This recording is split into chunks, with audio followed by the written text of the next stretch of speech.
So what about the other 1% of the UFO phenomenon? Has there ever been legitimate sightings? As promised, we're going to cover this 1% in a future episode, but I'll share with you something a wise man once shared with me. Before we should start focusing on dealing with problems outside our world, we should first focus on solving the problems within our world. And before you can start solving problems within your world, you first have to solve problems within yourself and within your surrounding environment of family and friends. So basically what I'm trying to say is that we have priorities that we need to focus on first and foremost so we can successfully build our lives and our minds. Now, it's no secret that the difference between what the government knows about UFOs and aliens and what is shared or released to the public is extremely enormous. And unfortunately, governments and several organizations on Earth are taking advantage of the UFO phenomenon to achieve worldly agendas. So why do we see particle beams, huge ones, firing at things that are, you were saying 200,000 Gs? Yep. I mean, go over that. Well, because I think it's part of a test for if there are bad guys out there. Or maybe they're doing preparations for factions. We may be looking at more than one faction. Remember, these groups tend to fragment. They fractally fragment so that you have wars within wars within wars. You know, but why would NASA release that footage? Well, remember, you've got all the good guys in NASA, and then you've got a few who are not good guys.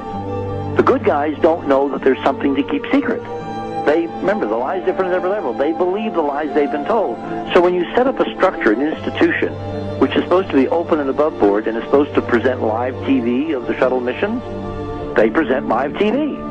Now, the controllers can't say, oh, well, you can broadcast this, but you can't broadcast that.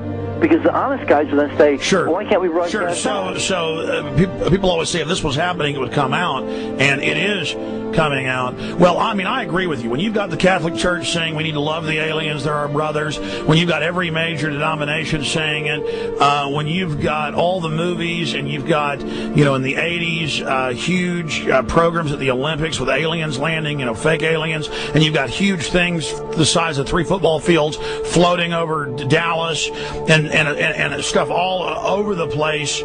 Something's going on, and then I read government documents about fake extraterrestrial landings. Any of this. Why? I mean, you believe it's fake. Remember Operation Northwoods? Yes.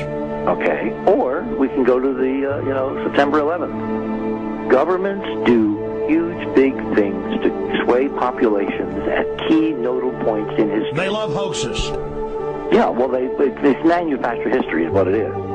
We are building. I mean, all my UFO friends, I need to shake them because they're so, frankly, they're extremely naive, Alex. They really believe we're building toward disclosure. I believe we're building toward a mass, carefully manufactured, fake event where ETs, who are really humans, who are really part of this secret clique, who are probably Nazis, who have developed or perfected their technology from World War II, which is why you've got to get, Joseph on. They are going to basically fake out the world. And there's an incredible window on the Nazi black ops programs, the compartmentalized, incredible high-technology efforts that were being funded by the Nazi war machine, particularly toward the end of the war, in a desperate effort to win the war, and they fastened their hopes on several key technologies, some of which appear to be the control of gravity itself, which again is a separate piece of data from my work, which came at this from a hyperdimensional physics perspective. I mean, we know there's a lot of suppressed technology. I mean, 20 years after the B-2 bomber was already in service, they declassify it. So we have a lot of cases of that. We know there's a whole shadow government. This is technology and physics, Alex, that would make anything you think you know like a candle flame compared to a hydrogen bomb. This is a physics that literally allows you to rearrange time.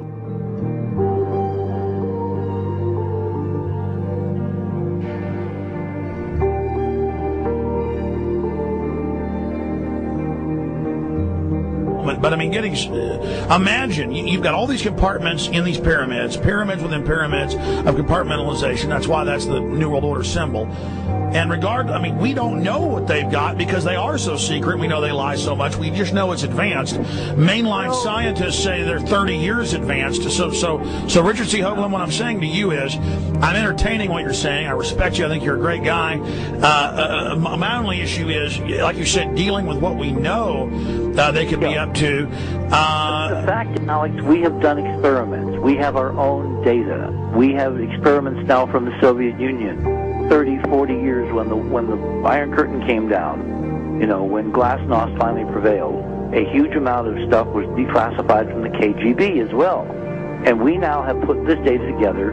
We not only know what the physics is, we know what it can do, we know what it's based on, we know how to make it work. We've seen in our own experiments ample evidence. We've seen experiments across the American landscape and even in Europe that vindicate various parts of this.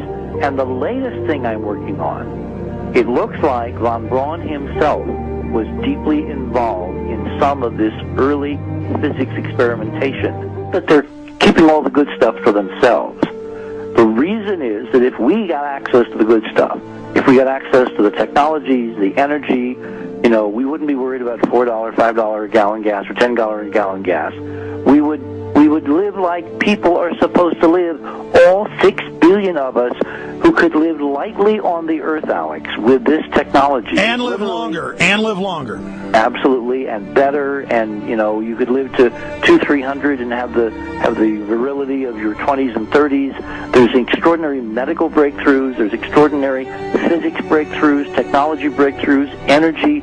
It's all been kept away. Think about it. We're already on a planet hurtling through space, all these wonders around you, and you've been taught it's bizarre to question, and that's because there's so many kooks in the alternative movement who do talk about ridiculous, Hollywood-style green men, instead of really looking at the shadow government and all these crazy secret societies that are admittedly running NASA and the shadow government. Now, ladies and gentlemen, during this talk that I'm going to give you, I'm going to explain to you the history of this phenomenon, who the secret government really is, and I will name them by name, beginning group, the study group. I will tell you who they are today. I'm going to tell you what this is all about.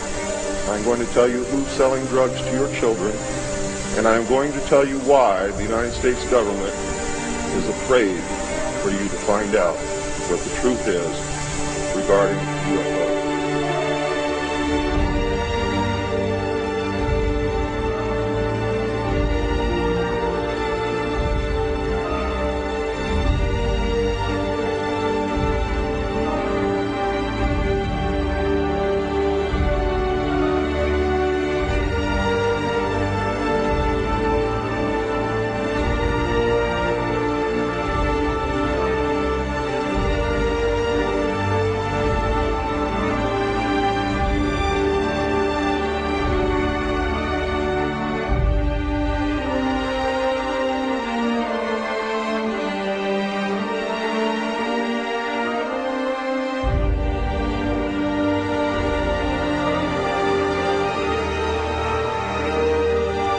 And it turns out that even though she remembered that she'd been part of the team to debrief the astronauts, she couldn't remember a thing that they said. She couldn't remember why she no longer was working with NASA. She couldn't remember. In other words, her memory lapses were enormous, and I don't think they were feigned, because we now found the same pattern in all the flight crews. Because the awful truth, Alex, is they have been brainwashed. They have been mind controlled. They have had a technology, a very sophisticated technology, which took away the real missions that they experienced.